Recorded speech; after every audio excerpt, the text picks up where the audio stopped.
Let every go signal remind you that you do go farther with Signal gasoline. The Signal Oil Program. The Signal Oil Company and your neighborhood Signal dealer bring you another curious story by The Whistler. Tonight, 2 for the money.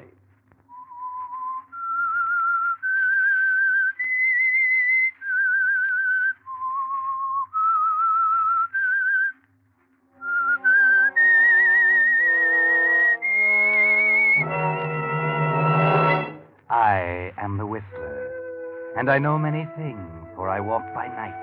I know many strange tales, many secrets hidden in the hearts of men and women who have stepped into the shadows. Presently I'll tell you of nameless terrors of which they dare not speak.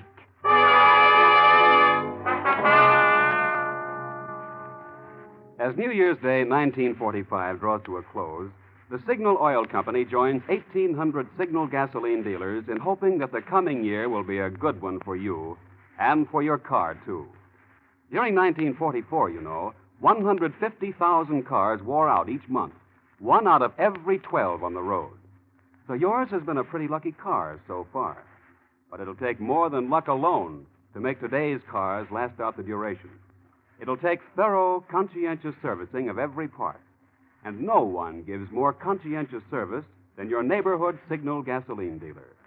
Being in business for himself, he naturally has more incentive to do a better job, the kind of job that will keep you his satisfied customer. Later in the program, I want to tell you about several outstanding Signal services. For each one is designed to do for your car the thing you want most today, to help it go farther. But now, the Whistler.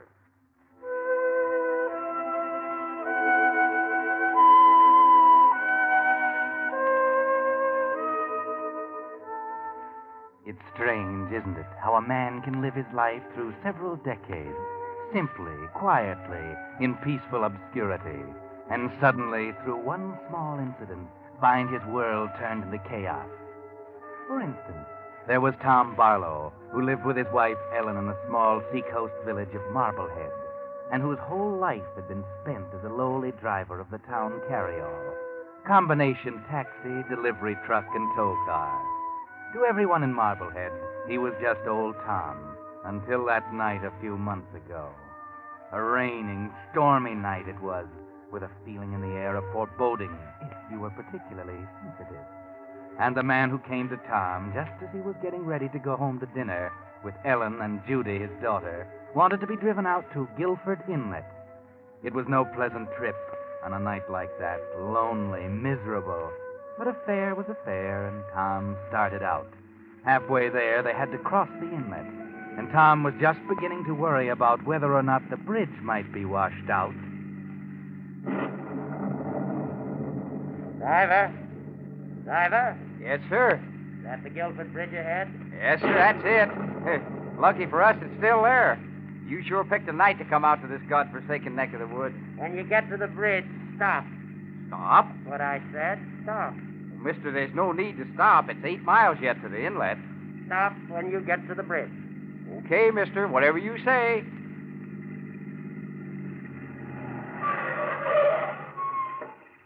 How much do I owe you? Well, you're not getting out here. How much do I owe you? $1.50, but look, mister. Here, $2. Keep the change. You're crazy, mister. There isn't a house within 8 miles of here. I like walking. But, mister, I'm not going to leave you out on this bridge alone. Good night.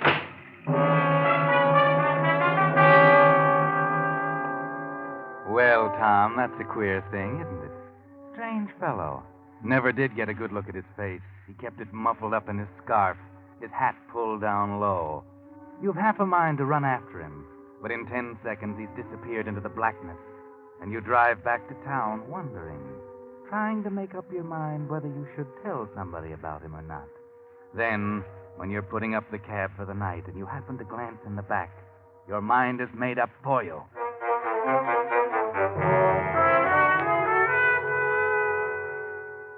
That's just what I told him, Sheriff. I said, I'm not going to leave you out on this bridge alone. Mm-hmm. What time was that, Tom? Oh, about 2 hours ago, 9 o'clock. I tried to argue with him, Sheriff, but he just wouldn't listen. Okay, what happened then? Well, then I came on back to the garage, and when I was cleaning out the back of my cab, I found this package. Package? What package? This package right here, what I came to see you about. Here, look for yourself. Cash, $25,000. I thought I'd better turn it in quick. Well, I'll be... Hey, Tom, listen. Huh? You left this man on Guilford Bridge 2 hours ago? Yeah, that's right. 9 o'clock. Sure was a queer bird, Sheriff. Had a muffler over half of his face. Could hardly hear him talk. I said to Hey, him... Sergeant, get out the car. Get 5 men. We're going to Guilford Bridge.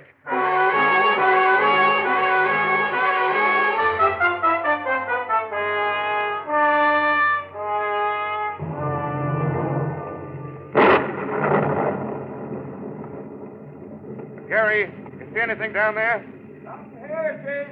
Well, this is the spot where I left him, Sheriff. Right here. Hey, Chief, look. Yeah? I found this coat and hat under the bridge. Hey, Eddie, put your flashlight over here. That's the coat the man was wearing. And that's his hat, too. Sure, Tom? I'm positive. Oh, Sheriff, dug this muffler out of the water about 20 yards downstream. That's his, too, yes. That's what he had over his mouth. Made him talk so peculiar. The hat, coat, muffler. Looks like he drowned himself, all right. You aiming to drag the inlet, Sheriff? Not tonight, I'm not. In the morning. Anyhow, with that undertow, a body would be 2 miles out to sea by now. That's right. Huh. Well, what do you suppose he done it for? Poor guy. Poor guy. Tom, he left $25,000 in your cab, didn't he? Oh, well, money don't mean much if you're so low you want to jump in the river. Money don't mean much, huh? Listen, Tom, if we don't find that man's body, if nobody claims that money in 6 months, you know who it belongs to? It belongs to you, Tom. Me? Yes, sir, you. That's the law. Me? If nobody claims it in 6 months, and if we don't find the body that fits this hat and coat.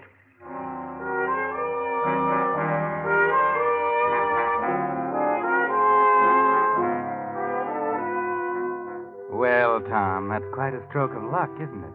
Imagine, $25,000. More than you've ever dreamed of. And it's yours. Almost. You stand on the bridge and gaze into the dark water below and wonder about your strange passenger. But perhaps you wouldn't wonder if you could see something happening at a lonely house 8 miles away at Guilford Inlet. Who's there? Stop asking fool questions and let me in. Who is it? Well, Mrs. Wilmey, so you don't recognize me. And after I've paid your salary, kept you living here all these years. Mr. Ben. Yes, it's me, and don't stand there gawking. Let me in and close the door and make some hot coffee. I'm frozen to the bone. Of course. Of course. Same dismal old place. Mr. Ben, where's your hat and coat? You're soaking wet, Mr. Ben. Where's your hat and coat? You're soaking wet, Mr. Ben. Hey, heaven, woman, can't you say anything better than that? 20 years. 20 years, and I come home to, where's your hat and coat, Mr. Ben? Mrs. Wilmey, you're still a fool. Yes, sir. I'll get the coffee. Wait a minute. Yes, sir. You still go down to the village every day and gossip like a fishwife? Well, sir, Stop stirring me. Now, listen. While I'm here, you keep away from the village, do you understand? Order your groceries by phone, if this morgue still has a phone. Oh, no, sir. Not since you left. Barlow Manor's all boarded up, except in my room. All the better. You'll have the delivery sent once a month then. Nobody's to know that I've come back to Guilford. Is that clear? No one. Yes, sir. If you want coffee... Mrs. Wilmey, for the love of heaven, stop fluttering.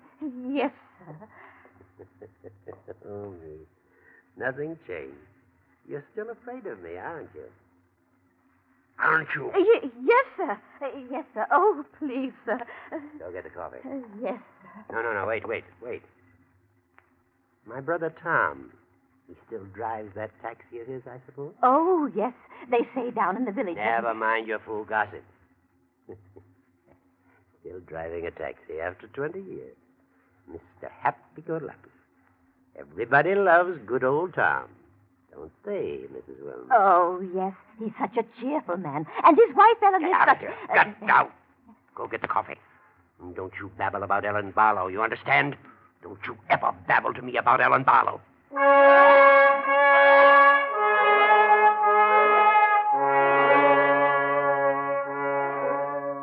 Yes, Yes, Tom Barlow, if you could see that scene, and your brother Ben sitting in the old family house in Guilford Inlet, perhaps you wouldn't wonder so about the stranger's disappearance. But you don't see that, and so to you and your wife, Ellen, it's like a dream. Oh, Ellen, it's like a dream. $25,000. Why, we're going to be rich. Tom, put me down. Put me down. Oh, we are, Ellen. We are. Even the sheriff thinks so. Oh, we ought to go out and do the town. Well, we'll have plenty of time for that, Tom Barlow, after 6 months.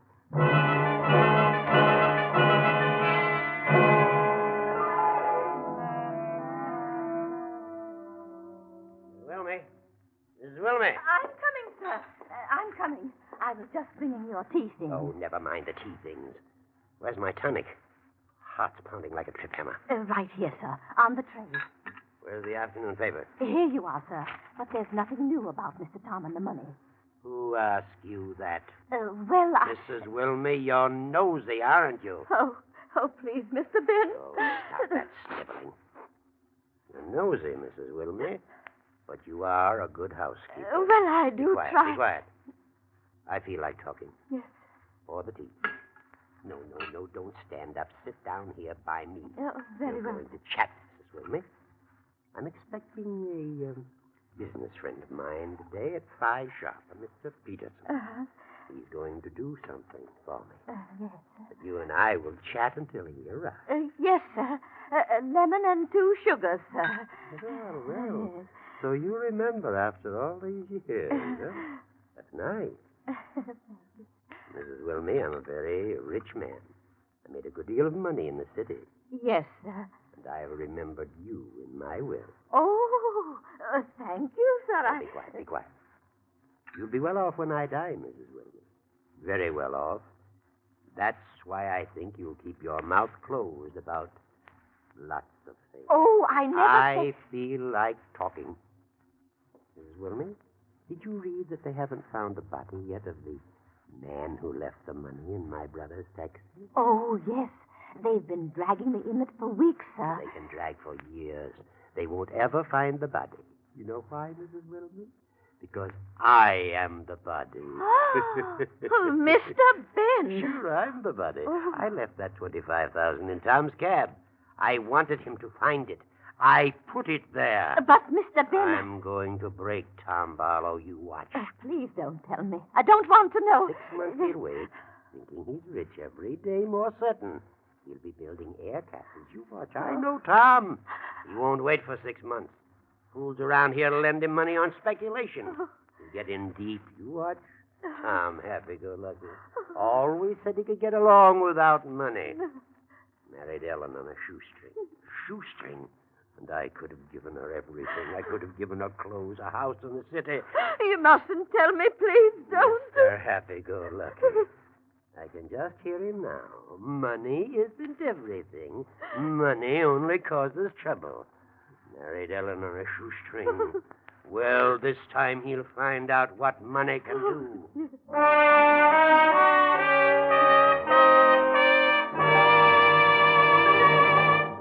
You are listening to The Whistler, brought to you by your friend, the Signal Oil Company, marketers of famous Signal gasoline, your best buy today.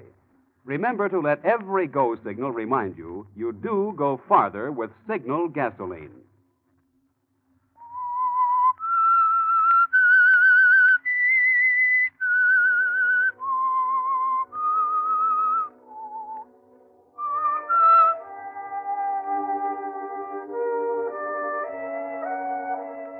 And now the pattern is clear.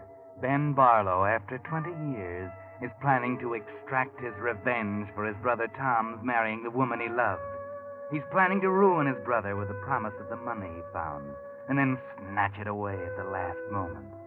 And Tom, good old Tom, seems to be falling into the trap slowly, reluctantly, happily. Oh, now, fellas, money isn't everything. We'll see if you say that when you get the $25,000. I will. He's got 4 months to go yet. No use sense counting his chickens. The money's as good as in the bank. In 8 weeks now, nobody's claimed it. And who do you expect's going to claim it anyhow? A ghost? Hey, Tom, I hear you and Ellen and the kid are planning a trip to New York. See all the shows. Huh? Well, maybe. Well, all I can say is if anybody deserves that money, it's Tom Barlow. Tom, we're with you. Well, Ain't thanks. a person in the village won't be counting the days till 6 months is up.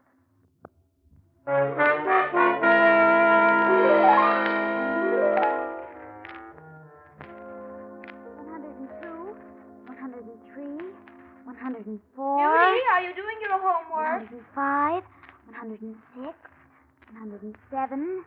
107 days, Pa, and we'll be rich. Judy, I told you not to talk about that money. Oh, now leave her be, Ellen. It don't hurt thinking about it. Oh, Tom, can't you see what I mean? Can't you understand? We've always been happy, Tom, the three of us, without too much money. And now Of course we have. And that's why I want you and Judy to have everything in the world. Why, you don't think I want the money for myself. Tom, listen. Let's withdraw our claim. Let's forget all about the money. What do you say? Tell the sheriff to give it to charity or something. Will you, Tom? Will you? Ma, are you crazy? Oh, she's teasing you, Judy. I'm not teasing.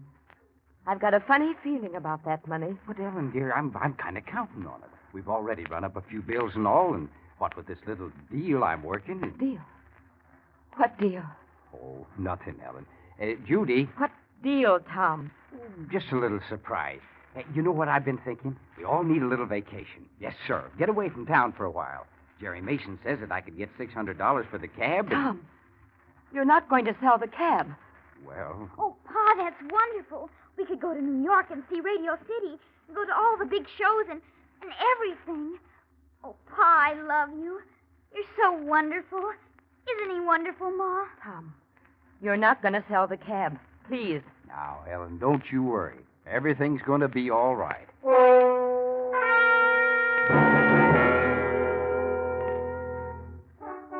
Yes, everything's going to be all right now, isn't it, Tom? You're getting more certain of it every day. It's been 4 months now, and you've almost forgotten about the stranger. But he hasn't forgotten about you, Tom. Oh, you sold the cab, Mrs. Wilmer. Yes, Good, good. And now what about this man Peterson? Well, sir, Mr. Peterson said that everything was going the way you wanted, sir. That's fine. Good man, Peterson. Real good man. What else? What, sir?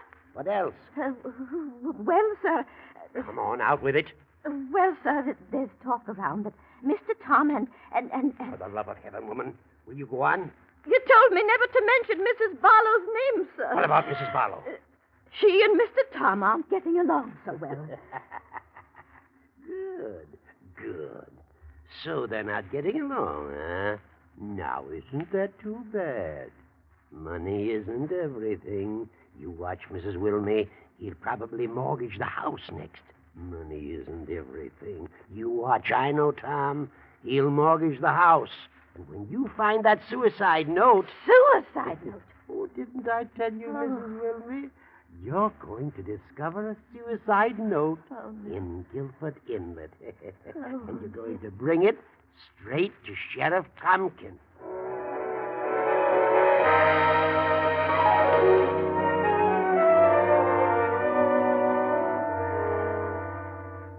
Well, Ben, you have it all figured out, don't you?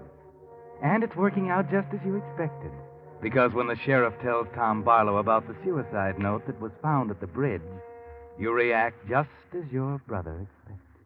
But, Ellen, there's no need to worry now. With that suicide note found, the money's practically in our hands. I told you it was just as good as ours. But, Tom, why did you have to go put a mortgage on this house? No, you don't understand, dear. I needed the money now for that deal that I was working on. So why wait till the 6 months is up and lose out on a great opportunity? But, Tom, how can you spend money like this before you get it? But I'm not spending it, Ellen. I'm investing it for our future and Judy's. Why, Mr. Peterson told me we'd be set up for life. And as for the mortgage, well, that's just a trifle. I can pay that back 10 times over the day I get the $25,000.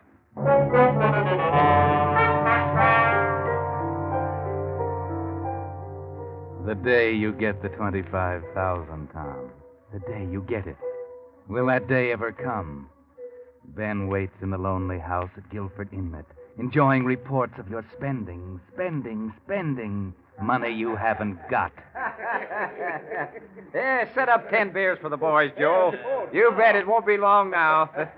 ale, Tom. And 1 ale for Jerry. Yes, sir. Oh, hi, Sheriff. What did you have? Tom, I've got to talk to you for a second. Well, sure, Sheriff. What's on your mind? Do you know a man named Peterson? Peterson? Well, I sure do. Come on, have a beer, Sheriff. Have any dealings with him? Well, This is important, Tom.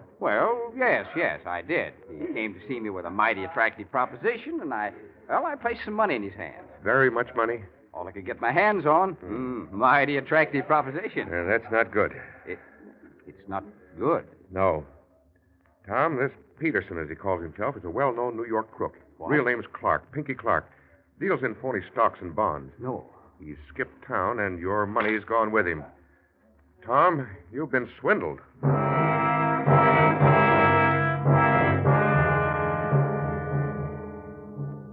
So, Tom, now you know.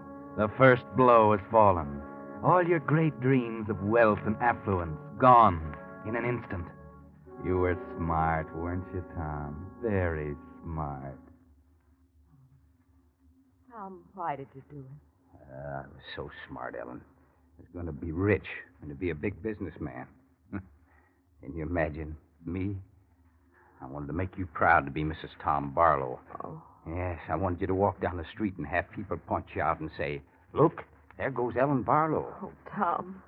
Guess I never meant to be anything but Tom, the taxi driver. You're right, Ellen.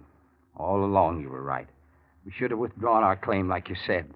Money's brought us nothing but trouble. Tom, how much do you owe the bank? 18,000. 18,000.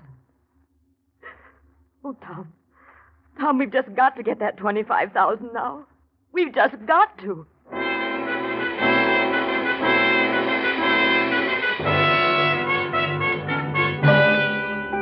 Yes, Tom, your situation is desperate now.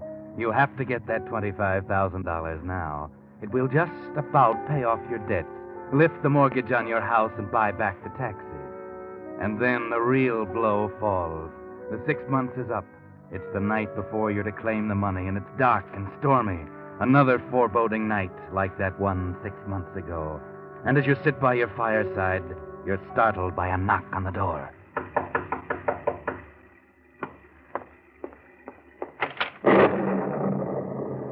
Yes? Hello, Tom. Well, I'm afraid I don't... Ben. Ben. Glad to see your old brother, Tom. Ben. I guess I'll have to invite myself in. Nasty night. Nice little place you have here. Ben, what are you doing here? Now, that's a fine way to greet your brother after 20 years. Ben, what do you want? Still haven't changed, have you, Tom? Still hate your devoted brother, Ben. Well, Tom, it's taken 20 years. 20 years. But I've just about done it. Done what? Driver, is that Guilford Bridge up ahead? Huh? Stop when you get to the bridge, driver. I like walking. Ben. Don't you remember your old lucky passenger, Tom, huh? Ben, you were... The man in the cab. No, the man in the cab was drowned. They found a suicide note. Ben, it was you. 20 years, Tom. 20 years, and I've come back. So, money isn't everything, Mr. Happy-Go-Lucky. You'll find out, you and Ellen both. Right now, that 25,000 is the most important thing in your life, and you're not going to get one red cent of it. I put it in your cab. I'm going to be at the sheriff's office with serial numbers and identification. Money isn't everything, eh? You married Ellen on a shoestring. You married the only woman I ever loved. You'll find out how important money is tomorrow morning.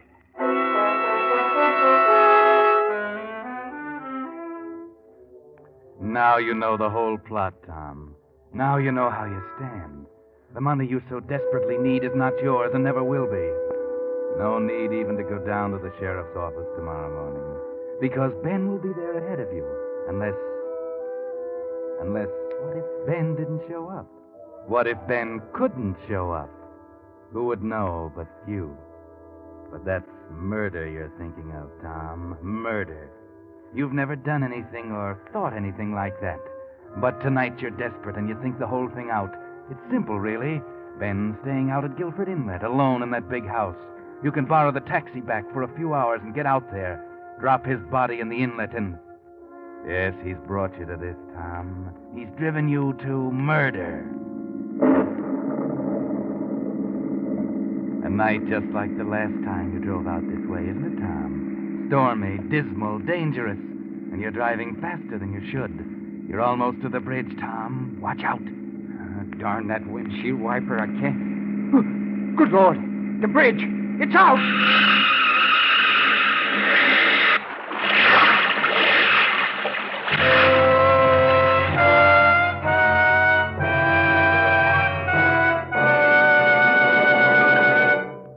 The Whistler will bring you the ending to our story in just a moment. Meantime, here are just a few of the signal services that are helping today's cars go farther. When your Signal gasoline dealer lubricates your car, he uses the famous Signal Safety Chart, on which the maker of your car shows every lubrication point and the exact lubricant it should have. And your Signal dealer checks every point against the safety chart, not just once, but twice, so not a single part can be missed.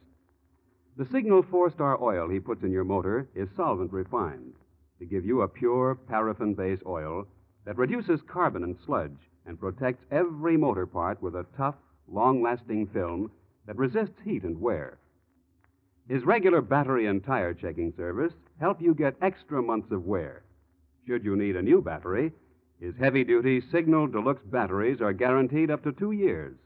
And his retread jobs, using only the finest material, help you get more miles out of every tire. In those and a dozen other ways, Signal dealers are helping today's cars go farther. You couldn't close New Year's Day with a better resolution than to get acquainted with your neighborhood Signal gasoline dealer soon. And now, back to the Whistler.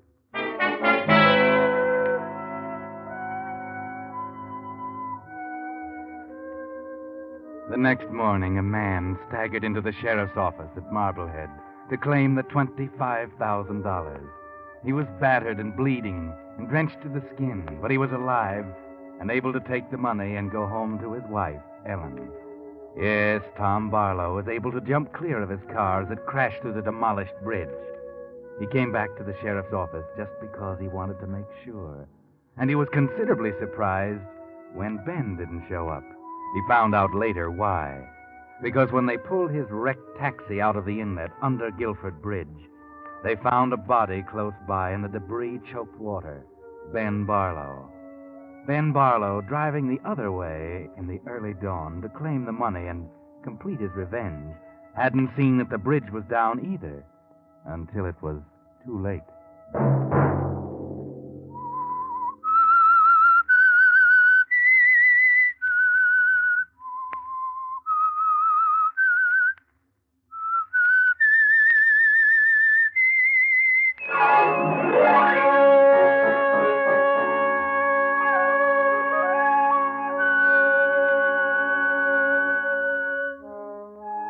Next Monday at 9 o'clock, the Signal Oil program will bring you another strange tale by The Whistler.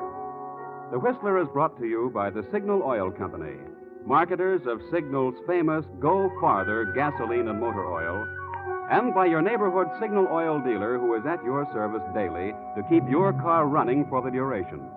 The Signal Oil program, produced by George W. Allen, with story by Louis Pelletier and Jacques Anson Fink, and music by Wilbur Hatch, is transmitted to our troops overseas by the Armed Forces Radio Service. Bob Anderson speaking for your friend, the Signal Oil Company, and suggesting once again that you let every go signal remind you that you do go farther with Signal gasoline. This is CBS, the Columbia Broadcasting System.